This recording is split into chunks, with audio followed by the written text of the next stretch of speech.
আসসালামু আলাইকুম দর্শক, আর কিচেনে আপনাদের সবাইকে স্বাগতম। আবারও হাজির হয়ে গেলাম নতুন আরেকটি রেসিপি নিয়ে। আজকে আমি আপনাদের সঙ্গে শেয়ার করব শিরখোরমার রেসিপি। আজকে আমি এই ভিডিওটি খুবই সহজভাবে দেখিয়ে দেওয়ার চেষ্টা করেছি। আশা করছি আপনাদের কাছে ভালো লাগবে। এই ঈদে আপনারা অবশ্যই একবার ট্রাই করবেন। চলুন তাহলে কথা না বাড়িয়ে শুরু করা যাক মূল রেসিপিটা। শিরখোরমার রেসিপির জন্য আমি প্রথমে কিছু বাদাম নিয়েছি। এখানে নিয়েছি 10 থেকে 12টি খেজুর। আমি খুরমা খেজুর নিয়েছি। এখানে নিয়েছি 10 থেকে 12টি কাজু বাদাম, নিয়েছি 15 থেকে 20টি কিশমিশ, 15 থেকে 16টি কাঠবাদাম, আর নিয়েছি 20 থেকে 25টি পেস্তা বাদাম। সবগুলোতেই আমি দিয়ে দিলাম কুসুম গরম পানি, খুব বেশি গরম না, হালকা কুসুম গরম পানি দিয়ে দিলাম। দিয়ে এগুলোকে ভিজিয়ে রাখবো।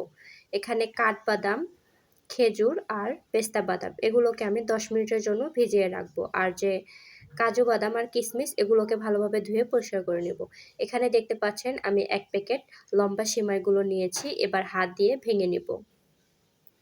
এতে করে রান্না করতে সুবিধা হবে এবং খেতেও অনেকটাই সুবিধা হবে। আপনারা যদি আমার চ্যানেলে নতুন হয়ে থাকেন, প্লিজ আমার চ্যানেলটি সাবস্ক্রাইব করতে ভুলবেন না। ভিডিওটি যদি কোথাও একটুখানি ভালো লাগে একটি লাইক দিতেও ভুলবেন না।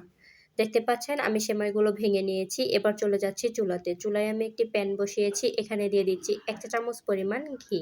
ঘিটা গরম হয়ে এলে এই পর্যায়ে এখানে দিয়ে দিচ্ছি বাদাম। প্রথমেই দিয়ে দিলাম কাজু বাদাম, এরপর দিয়ে দিলাম কাঠবাদাম, এরপর দিয়ে দিলাম খেজুর, এরপর দিয়ে দিলাম পেস্তা বাদাম কুচি। আমি সবগুলোকেই কুচি করে কেটে নিয়েছি। এবার আমি এগুলোকে ভেজে নিচ্ছি। এবার ঈদে আপনারা অবশ্যই ট্রাই করবেন। আমার রেসিপি যদি আপনারা হুবহু ফলো করে বাসায় ট্রাই করেন তাহলে আপনাদের এই শিরখোরমার রেসিপিটিও হবে একদম পারফেক্ট। দেখতে পাচ্ছেন কিছুটা আমি ভেজে নিয়েছি। এই পর্যায়ে আমি দিয়ে দিব কিশমিশ। এবার কিশমিশগুলো এর সঙ্গে ভেজে নেব। এগুলো ভেজে নিতে নিতে দেখতে পারবেন খুব সুন্দর একটি গ্রান বাড়াবে। ওই পর্যায়ে ভাজাটা অফ করে দিতে হবে। দেখতে পাচ্ছেন আমার ভেজে নেওয়া হয়ে গিয়েছে। এবার আমি এগুলোকে নামিয়ে নেব। সেম প্যানে আবারও দিয়ে দিচ্ছি 1 চা চামচ পরিমাণ ঘি। এবার ভেঙে রাখা যে সেমাইগুলো দিয়ে দিচ্ছি। দিয়ে আমি এই ঘিয়ের মধ্যে সেমাইটাকেও ভেজে নেব।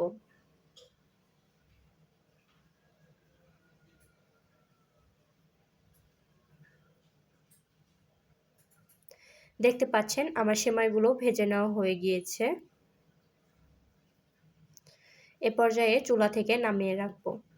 চুলায় আমি আরেকটি প্যান বসিয়েছি। এখানে দিয়ে দিচ্ছি 1 লিটার পরিমাণ দুধ। নেড়ে চেড়ে দুধটাকে মিশিয়ে নিচ্ছি। কিছুটা দুধ গরম হয়ে এলে এই পর্যায়ে দিয়ে দিচ্ছি 1/2 কাপ পরিমাণ গুঁড়া দুধ। এতে করে দুধটা অনেকটাই ঘন হয়ে যাবে।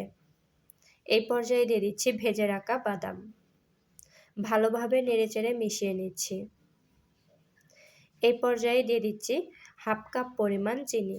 মিষ্টির পরিমাণটা আমি হালকা রেখেছি। আপনারা চাইলে এখানে 1 কাপ পরিমাণ চিনিও দিতে পারেন। মিষ্টিটা আপনারা আপনাদের পছন্দ মতো অ্যাড করে নেবেন। এই পর্যায়ে দিয়ে দিচ্ছি আগে থেকে ভেজে রাখা সেমাই।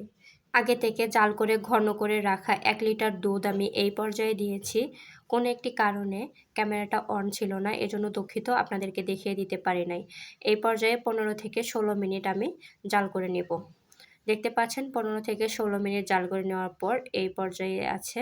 এই পর্যায়ে আমি চুলাটা অফ করে দিব এবং সার্ভ করে নেব। আমি এখানে 100 গ্রাম সেমাই নিয়েছি। 100 গ্রাম সেমাইয়ের জন্য 2 লিটার দুধ একদম পারফেক্ট। তো আপনারা যদি আমার রেসিপি হুবহুব দেখে বাসায় ট্রাই করেন আপনাদের শিরখোরমার রেসিপিটিও হবে একদম পারফেক্ট। তো আজকের ভিডিও এ পর্যন্তই।